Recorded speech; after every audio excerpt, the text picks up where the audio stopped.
everyone, and welcome back to the Valentine Reset Voices.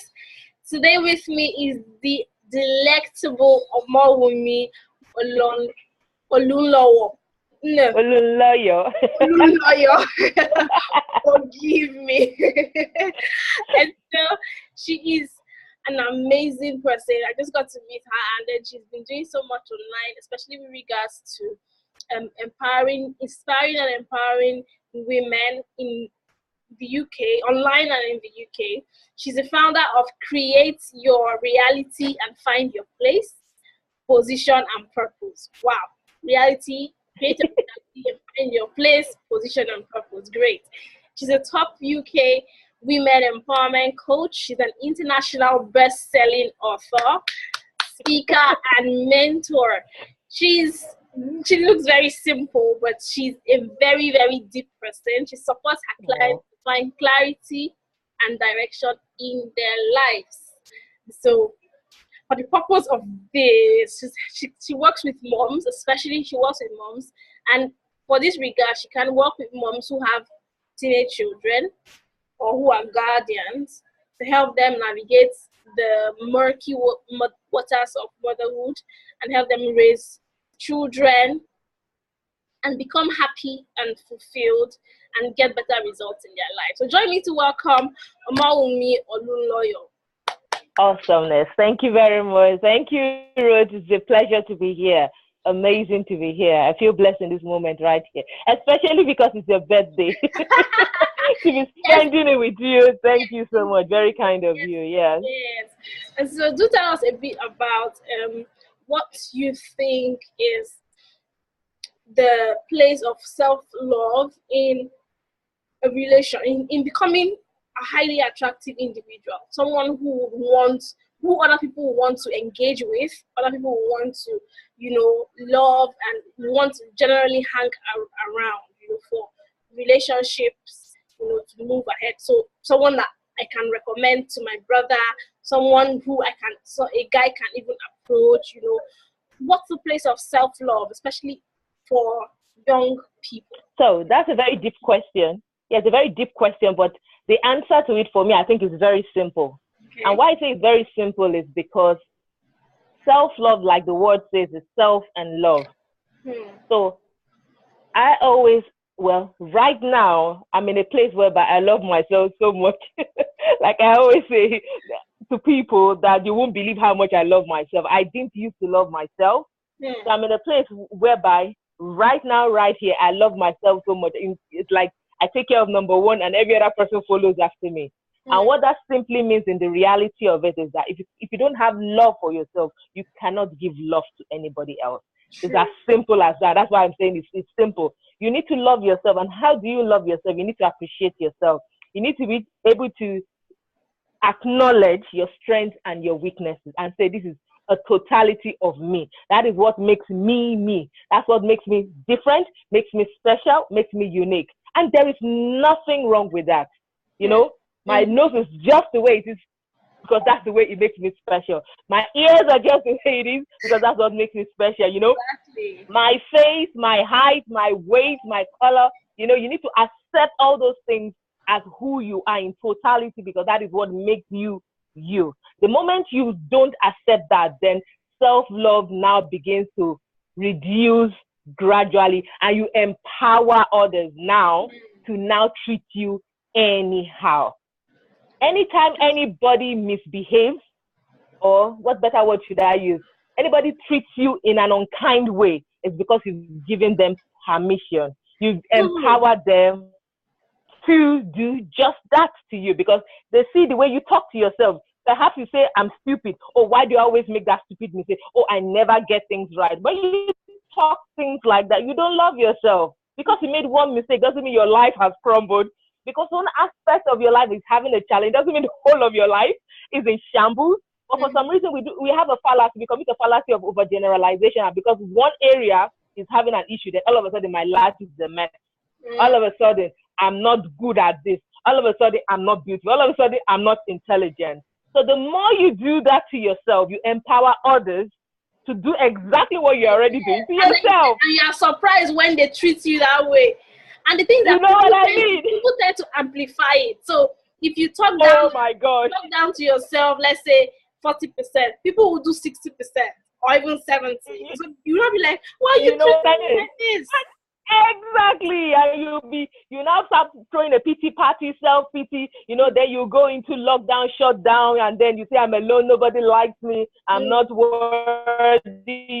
And then you have to start misbehaving in terms of attitude and giving a reaction anytime anybody says yes. Simple thing that did not mean anything, you're going to add more, make a nice pot of stew. Like I like to say, you add the Maggi, the salt, and stew, and make a nice pot of soup. When the person did not have that intention at all in their mind when they're saying it. But in the place of relationship, loving yourself will make you attractive to people. When you help people, when you're smiling, the importance of a smile, oh my gosh. I cannot begin to understand. I know a lot of people who say to me, you're always smiling, as in, oh, I love your picture because you smile. I'm like, it's just like magic. What the power of a smile, of a happy heart, of a grateful heart. Oh my gosh. Giving compliments, a handshake, so simple. Like I said, they are simple because that's the reality of it. I always say that humanity, we make life difficult for ourselves. Life is simple on its own. We are the one who makes it difficult for ourselves. Exactly. The simple everyday things, if we can stick to it, is of yourself. Know that you're not in competition with anybody, not comparing yourself with anybody, because like I said to you from the beginning, I am the way I am, my strengths, my weaknesses, and everything. That's what makes me me. Yes, I will focus on my strengths as a person, but I want to show you my good side. I want to impress you. I want you to like me. And I think that's what we all try to do. Consider a dating relationship. When you're meeting someone for the first time and you like this person and he likes you, I don't want to airing your dirty laundry. Oh, I have done this, I have done. No. You want to show the person your good side because you really like this person. You want to be with this person. You show your good side. You are gentle, you are calm. That is exactly what it is about self-love. You need to do that to yourself. You need to be kind to yourself. I always say, if someone steps on you, you're quick to forgive them. But if you step on yourself, oh my gosh, the ton of thunder you will put on yourself. Oh my gosh. I'm like, seriously? Yes. People are kinder to other people than they are to themselves. I just finished a video on Instagram on this topic. People are quick to give other people, let other people off. Okay, make excuses for other people, but on themselves they are very, very critical, very, very hard. And people always measure themselves by their weaknesses against other people's strengths, and so they think, okay, I'm not good in this place, but this person is this, and so it makes you fall short of the target, and then you feel less. But why do you do that when you have your own strengths? You know what I mean? Yeah. That's it. Nicely done. That's exactly what it is. So you measure on your strength and your weaknesses, outsource it out. Give it out to someone else to do. If you're not good on camera, it doesn't mean you're a bad person. You can use a screenshot and speak. If you feel you're shy, all the options available for you to maximize weaknesses right now in this day and age right now. Before now, perhaps technology has not been kind, but right now I think we have everything to even maximize weaknesses in quotes, whatever that is for you. Like I said, you could be speaking, writing, singing, dancing, whatever it is. There's information out there that can help guide and support you in those areas. And like I said, the simple way is just outsource it. Outsource it, give it to someone else to do. I'm not good with cleaning. Get a cleaner to clean the house, I don't like doing this. Get someone to help you with it. It doesn't mean you're inadequate. All you're doing is you know your strengths and you measure on your strengths. And you shine it out so brightly, and that's what everybody's doing. But when you start comparing, which is what you said, yourself to someone who is an international speaker, and you're like, oh, look at her, she's doing all well. I can't even compose a simple. Seriously, seriously. So, in answer to your question, for you to be that person that people want to hang out with, love yourself. Accept yourself just the way, fault and all. I'm including fault because that's what we do a lot to ourselves. We maximize, we enlarge the fault and the issues, and the reality is that is who you are. That is what makes you special. That's what makes you different. Perhaps that's even a challenge for you to overcome, and then there's a story you can share with every other person. Say, before I was this, now I am this. And because I can do it, you can do it. You can be an inspiration, a motivation, a challenge. It could be a stepping stone, to higher ground for you. Who knows? I don't know. But because you now major on it and make it seem like I'm not good at anything in quotes, then all of a sudden you don't love yourself, you talk down to yourself, and then you start reacting to people anyhow. So I hope that answers the question. Thank you. It really does answer the question. It mirrored a lot of things that I had already done in a different broadcast, and wow, it means spirit is indeed one. And so going to our a subset of that question now. How can someone, let's say a teenager who is her name is Nina and she's 16 years old, how can she actively love herself? What does she need to do to love herself? Okay, so to Nina, who is a 16-year-old, the first thing I'll say to you is you're special. I'll tell her to wake up in the morning and look in the mirror. Because I don't know where she is at this point in her life, but I will say things that helped me. I wake up in the morning, I have positive declaration. I'm a fan of positive confession. I believe that there's power in the tongue. I believe that I create my realities by what I say. So I don't say things like stupid, I'm foolish, or I can't. It doesn't exist in my dictionary. Can't does not exist. You understand? I always say to my son, when he says to me, oh, mommy, I can't tie my laces, I'll say, you cannot tie your laces yet. Mommy will show you how. So the first thing I would say to this Nina, this awesome 16 beautiful woman, is that we need to write a compilation of confession, and you need to see yourself as exactly who you are, because the image you are putting in front of you right now is not who you are, and that is a lie. So you need to see yourself as who you are. And who are you? You're Nina. You're a woman. You're special. You're different. You're unique. All the amazing qualities that Nina has, we're going to write them down. You understand? Are you good at speaking? You say, I'm an excellent speaker. People like me. I like people. I am good company. Whatever it is that you want, you create out your reality one by one by writing it down. All those things you have in your head, I think, oh my gosh, I can't do it. Now we're going to create it. We're going to create a picture in the image. As children, we have imagination. We have, we imagine a lot. We have creative ability. Yes. And as we grow older, we lose it. I don't know why, but it's been proven by research that reality stares us in the face.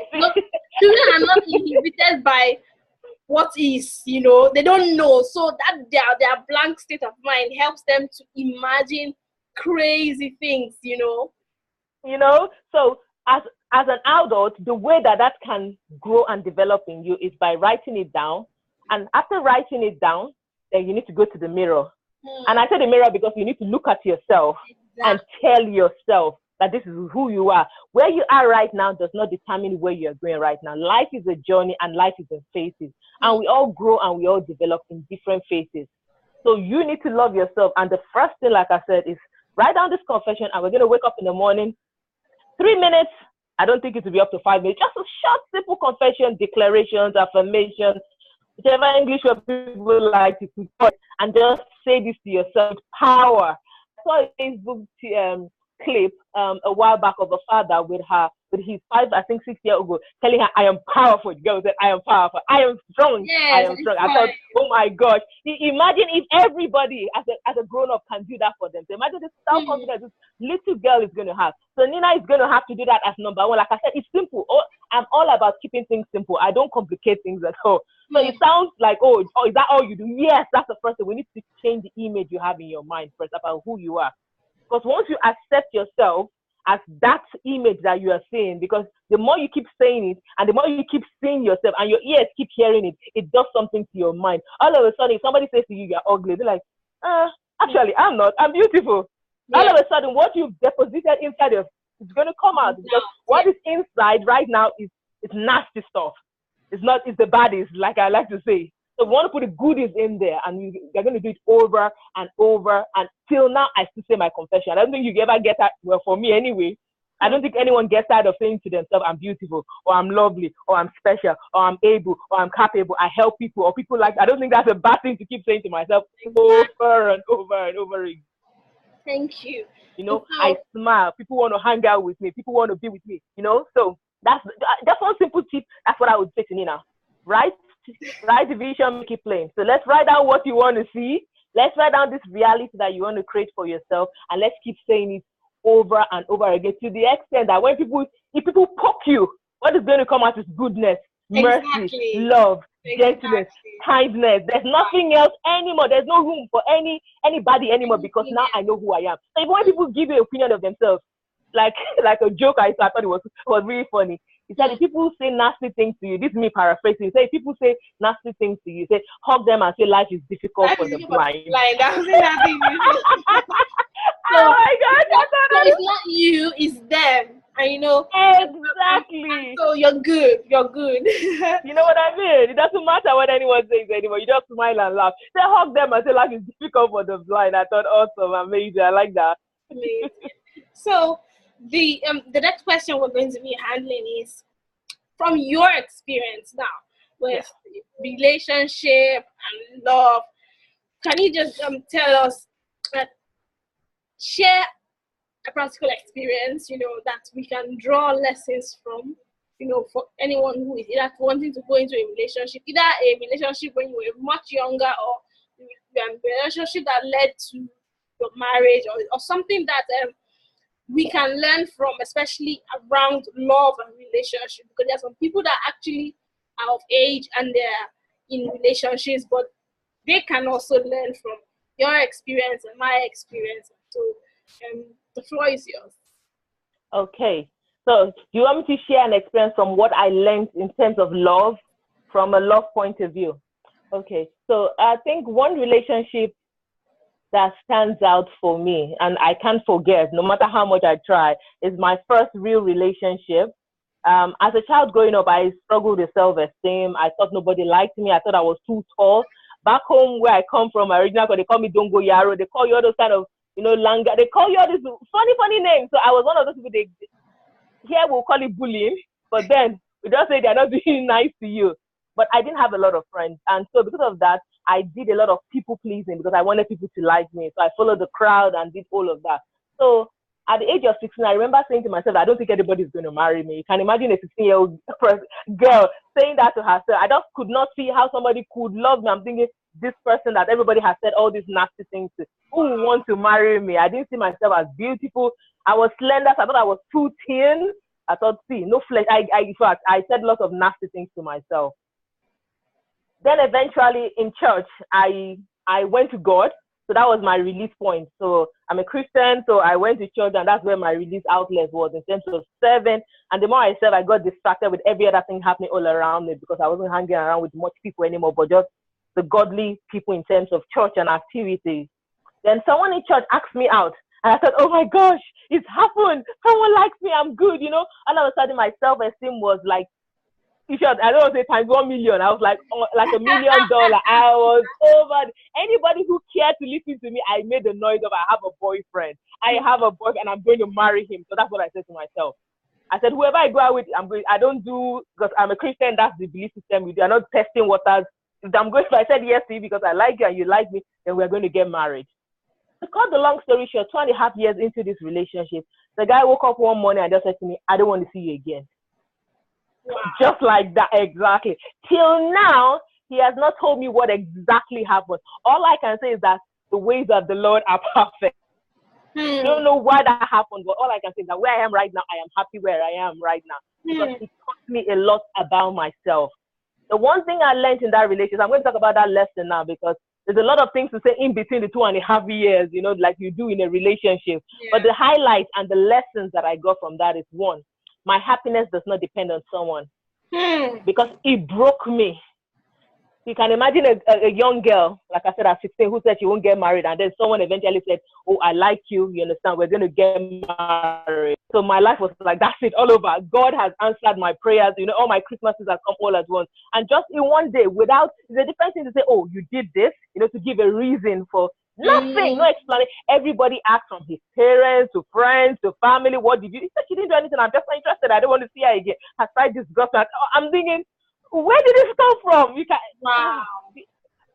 Nothing, no explanation. Like I said, it was just like, I'm not interested anymore again. That's as simple as that.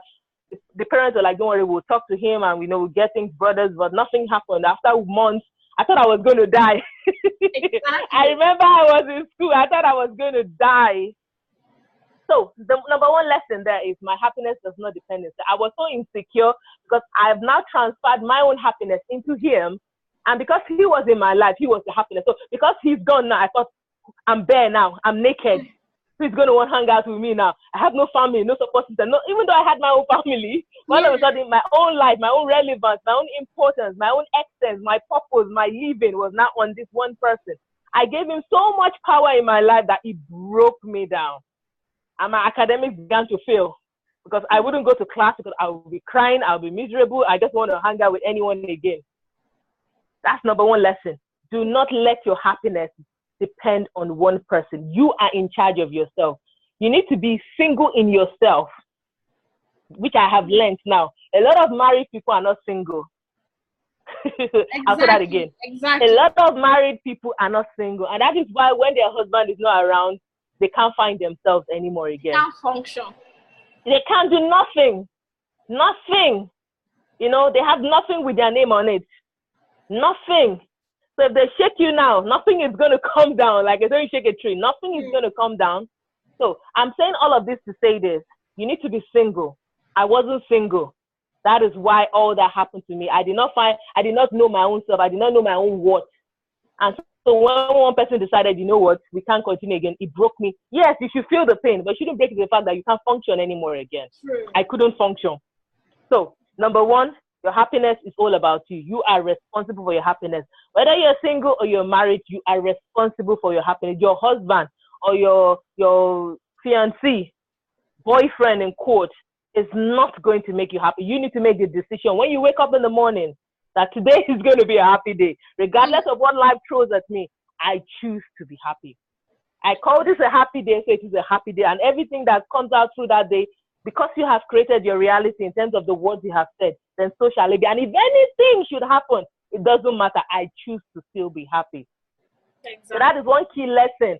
I'm just keeping it simple by saying just one thing. Because I just think there are a lot of messages that is going out. That key lesson is really so it's so on point, because a lot of people have hinged their happiness, you know, on a relationship, and when the relationship is taken away, they literally cannot function. That's why we have a lot of people depressed, a lot of people, either men and women, depressed, and even in psychiatric homes, and they just cannot fathom, after I've invested so much of my time, my love, my emotions in this relationship, you know, how many years, and then the person just wakes up and says, I'm not marrying you again, you know. And so a lot of people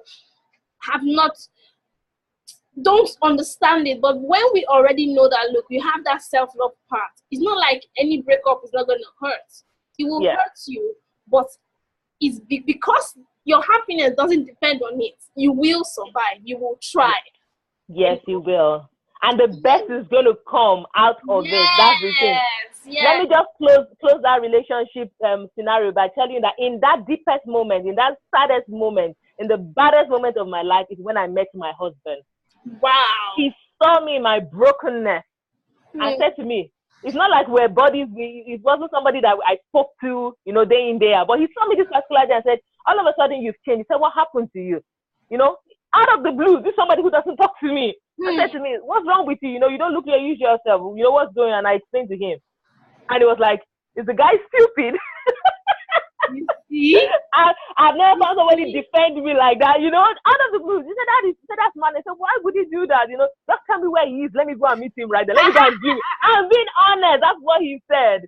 Live and direct. Yes. And from there, that's how I began to heal. Wow. 12 years later, we are happily married with 2 children. What can I say? God has been good to me. I have nothing to complain about. So that's what I mean by everything happens for a reason. I may not know the reason, but there's always a reason why things happen. I say to people, I said, I may not know the way, but there's always a way. There's always a way. You just need to stick this way and follow it through. Great. Awesome. Thank you. Amazing. Oh, thank you for sharing that inspiring testimony. I know a lot of people would connect with that, because I mean, not many people meet and marry their first love. And so there are many people have had experiences with breakups, you know, and it would really come handy so that people understand that, look, the fact that somebody left you doesn't mean that somebody else will not find you to be valuable. You know what I mean? You know? Yeah. Okay, so our last question here for this session is, what are the consequences of too much too soon with reference to premarital sex, especially for those who are teenagers and young adults? You're not, I mean, definitely the boy is not ready to get married. Let's say a boy that just in university and you're just fresh out of high school, and then you say, okay, you're in a relationship, I mean, and then he's asking for sex. What would you say are the consequences of, getting into premarital sex early for young people? The reality of premarital sex is that sex is a union that binds souls together. And I think a lot of people do not realize that. They think, oh, we're just messing about. We're just having fun. It is more spiritual than it looks. It is more spiritual than it looks. As a Christian, I have understood, I have learned a lot in terms of relationship and the impact sex has on it. And I'm sure a lot of people who are not Christians as well, but who are spiritual, they have their own religion as well. They always advise people, the young ladies and the men, to abstain from sex as well before marriage, because it binds you together. It just does that today, because it becomes two, becomes one. That's what happens when you're having sex with someone. Apart from the fact that the after effect in terms of you feel like you're not worthy now because you feel you've been used. Peradventure, if this person does not go ahead with the relationship anymore again and calls you a one night stand, or it was a mistake, you understand? That's always the usual statement. Oh, it was a mistake. Oh, it was a drunken mistake. You understand? Forget it happened. You understand? You're not going to see me again. No, don't mention anything about it. Or you get pregnant, unplanned pregnancy that you did not envisage because you're messing around. You were not in your functioning mind because you were drunk or you were tipsy or whatever, or you're coerced, or you were drugged perhaps, so you didn't even know. So that means you were raped. Or you could have sexually transmitted diseases.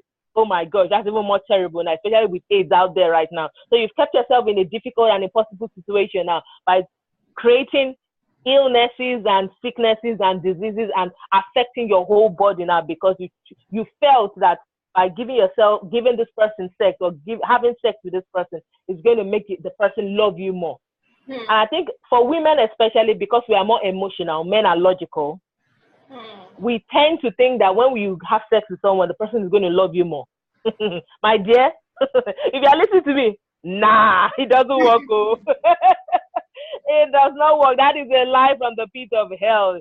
It is not a tool. Any married person you see or I promise you, who've been married for over 2 years, after the honeymoon period where we are trying to show ourselves off and do the lovey-dovey there, any married person you see will tell you that love is not the only ingredient for marriage to work. I love you is not the only thing that you need to survive in a marriage. There's a place of compromise. There's a place of sacrifice, a place of commitment.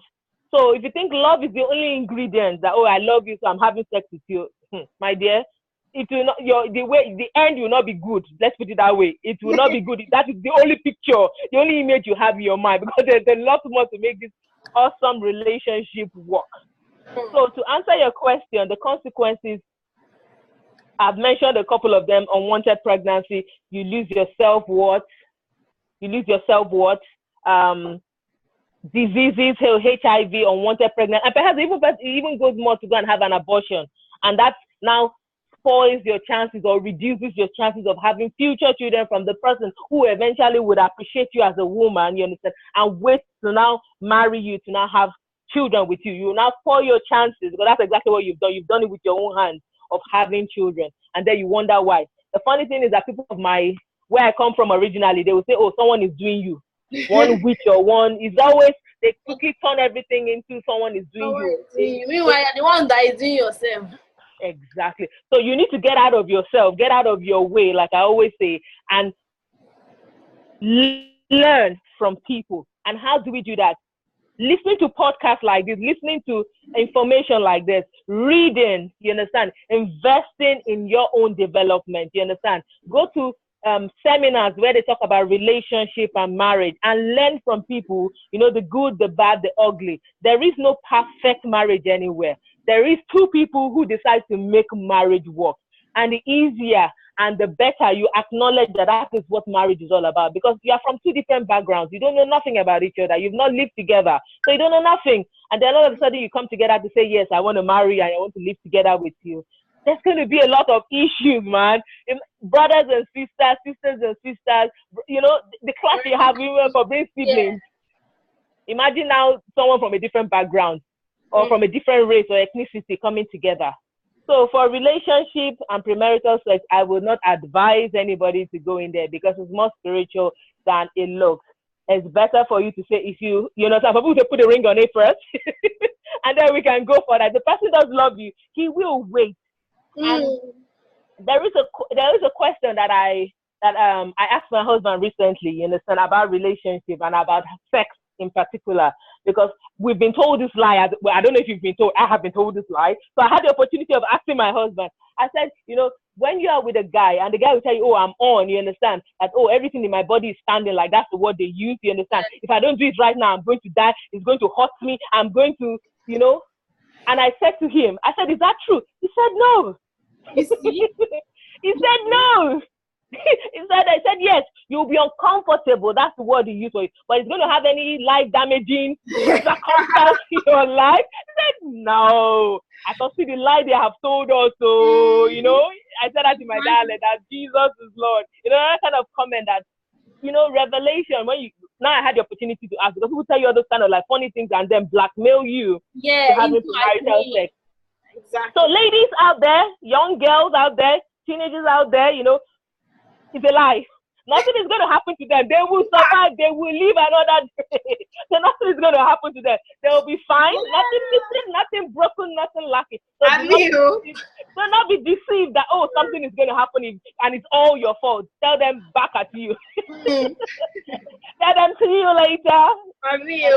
You know what I mean? So that's basically what I would say in that respect. Thank you so much. And so on this note, we would wrap up this segment. What are your last words for both men, young men and young ladies with hormones, and then they are attracted to what would they do with the attraction that they have for the opposite sex now? So how can they retain purity? How can, if they want to be in a relationship, what do they do with those raging hormones, you know, whilst in a relationship before getting married? Very important, very key question you've asked there, Ruth. So I think the key things we need to do is maximize your time together. And if you find that you are in a place whereby your hormones, like I said, because we have a body, and the body will respond to things. It responds to touch. So you can't expect someone to touch you and nothing is going to happen. If someone is telling you nothing is going to happen, the person is lying to you. So don't put yourself in an impossible position. So what I mean by that, if you know when the two of you are around, something is going to happen. Don't put yourself there. We know. Let's don't pretend and deceive ourselves. You get what I'm saying? I like you, you like me. We know if we are together, we want to do something. Let's don't be together alone. Be in a public place. You know, just eliminate an excuse or a reason to do something that you later on wish that, oh, I wish I did not do it. Don't deceive yourself and think you're deceiving others by saying, oh, it won't happen to me, or things like that don't happen to people like me. No, you're not being honest with yourself. So don't put yourself in a situation whereby temptation, you understand, is going to happen. Then number two, I would say is find a hobby. Find a hobby, you know, get to do something interesting. When you feel in that moment, in that space where, you know what, I'm feeling something. I don't know what you like to do. Jogging, cycling, reading, taking a walk, you know, swimming. I don't know what it is you like to do. Do something that takes your energy. You know what I mean? Lets off energy. Exactly. So swap that, because the moment you start doing that, you invest, you spend time in something, your mindset is going to change from where it was to something else, because you've changed focus now. So the whole aim for finding a hobby or doing happy things, like I like to call them, singing, dancing, jumping, whatever it is you like to do, call a friend, speak to a friend, call mother, you know, whatever it is for you, but have a point of release so that you can focus and channel your energy into a more positive avenue and challenge. And then for the third one, I would say just make a commitment to yourself. You know, be disciplined. It's your life at the end of the day. We can say all the lovely things we like to say. Ruth can have these amazing people come and speak to you, but at the end of the day, it is your choice. It's so clear. This day you have been presented life and death. Choose which one you want and you live by it. So if you want to, you know, you want to live well, then live in the way of the light. And if you want to choose that, it's your choice ultimately, regardless of how much I encourage and motivate and inspire. I cannot work it for you. I cannot do it for you. All I can do is share my experience, and Ruth can call the amazing ladies also to share their experience to encourage and motivate you. But ultimately, you need to make this decision and say, you know what? I want to do this. I want my life to be an inspiration. I want my children. I want my children's children. I want to leave a legacy, you understand? To be able to say, you know what? Grandma did that, or great grandma did that. If she did that, then I can do that. And what more would your children, or, you know, how proud could you make, you know what I mean? How proud could you make them be in that moment, in that time, because of the legacy and the life that you have lived as well? Boom! Like, seriously, thank you so very much.